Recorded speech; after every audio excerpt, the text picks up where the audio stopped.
Pronto, boa noite a todos. Hoje sou eu que vou apresentar o Tiago Navarro.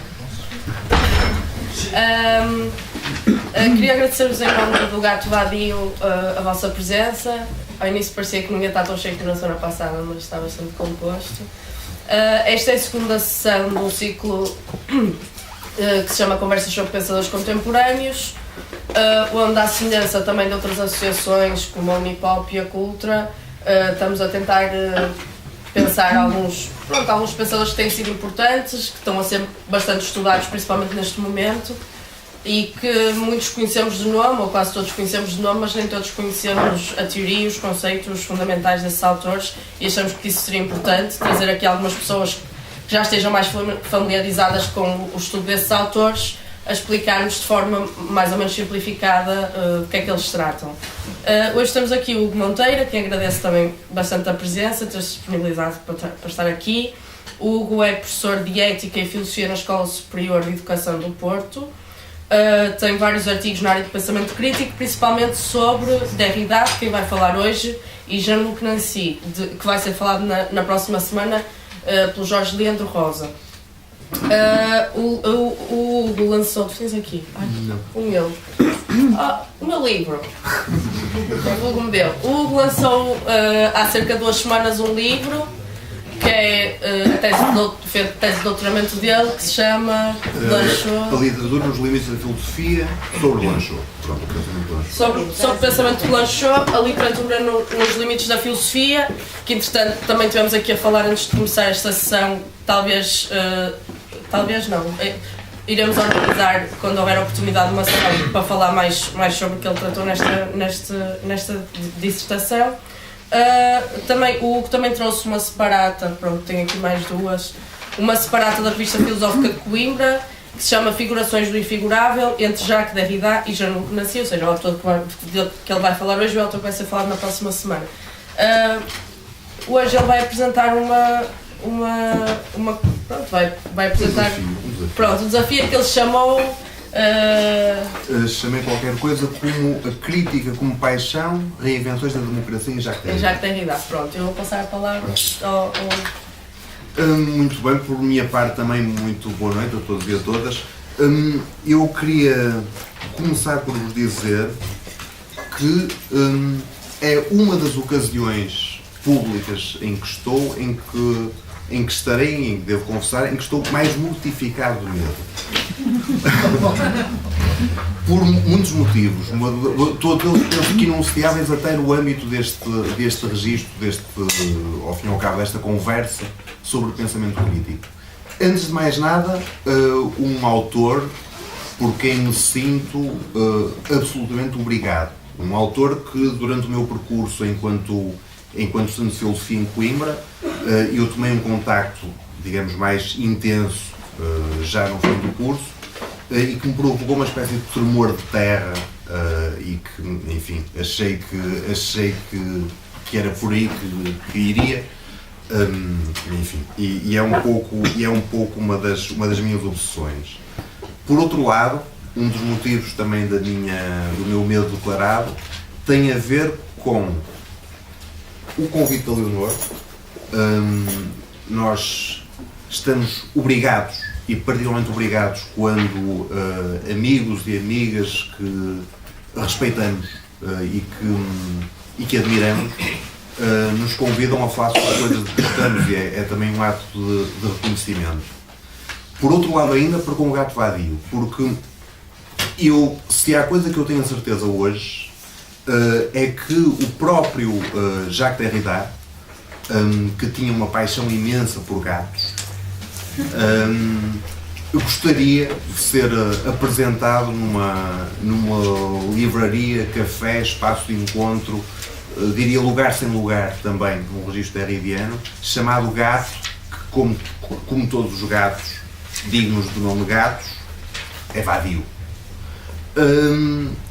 E ainda uma ideia que eu acho que lhe seria cara a ele, Derrida, e que tem a ver com uma certa deslocação do pensamento enquanto crítica, da obrigação crítica, da obrigação de uma outra cultura, da obrigação de uma outra política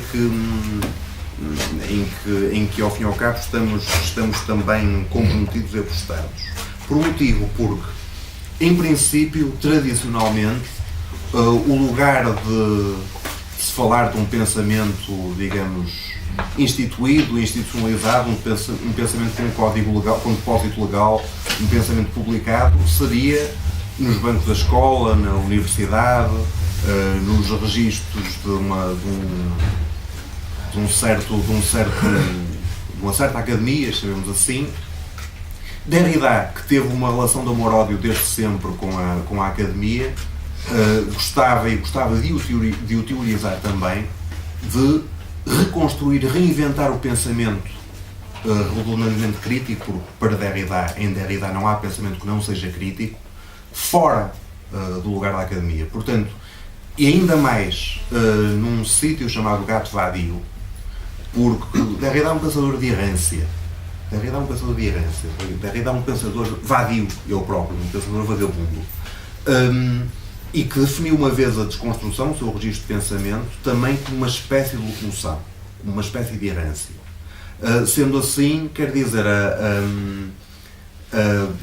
este acontecimento, este evento, adquire assim uma certa ideia de sortilégio. Um sortilégio procurado, mas um sortilégio. E portanto isso agrada-me. De qualquer das formas, enfim, estamos numa sessão que não é isolada. Precedeu-me o Sousa Dias, que é um deleuziano antigo, a quem eu devo, aliás, a pouca compreensão que tenho de Deleuze, porque já, ainda enquanto estudante, o li, concretamente na lógica do acontecimento. Portanto, começamos este ciclo de sessões com Deleuze pelo Sousa Dias.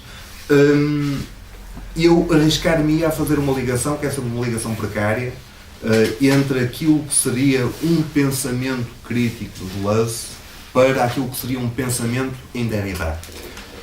Qualquer coisa comum de uma lógica de acontecimento, portanto, do acontecimento, e neste caso sendo fiel a Deleuze, ao que acontece, e neste caso sendo fiel a Derrida. Porque estes dois grandes errantes, como são Deleuze e Derrida, têm aspectos inencontráveis no seu pensamento, na sua filosofia, aliás, aspectos mesmo opostos, em alguns aspectos. No entanto, um respeito mútuo absolutamente admirável. Quando o Deleuze morreu, o Derrida dedica-lhe um texto absolutamente comovente, como são todos os epitáfios de Derrida, a dizer: é preciso que eu erre, portanto, é preciso que eu vagabundeie como um gato vadio só. De qualquer maneira, mais solitários que estamos, sem eles, sem Deleuze e sem Derrida, teremos depois uma terceira sessão com o Jorge Leandro Rosa sobre Nancy, e Nancy descreveu uma vez sobre uma ligação impossível entre Deleuze e Derrida, qualquer coisa como isto. O que partilham, eles, é isto.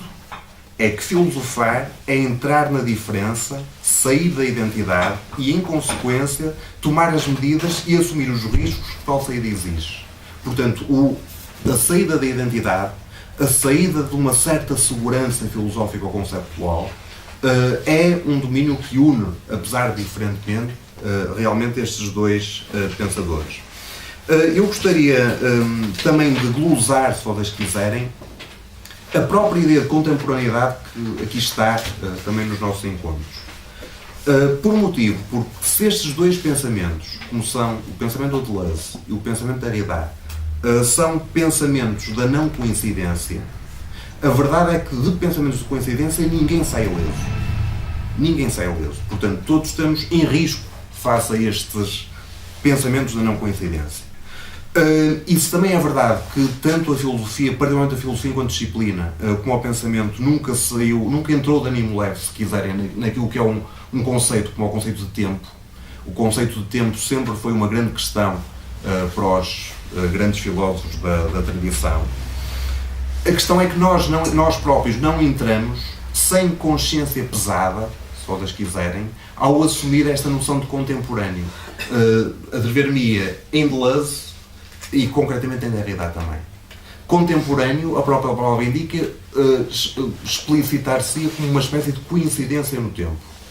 Nós estamos todos ao mesmo tempo, portanto, nós seremos todos contemporâneos. Creio que para Deleuze não, para Derrida seguramente que não, nós não somos contemporâneos, nós não coincidimos no tempo.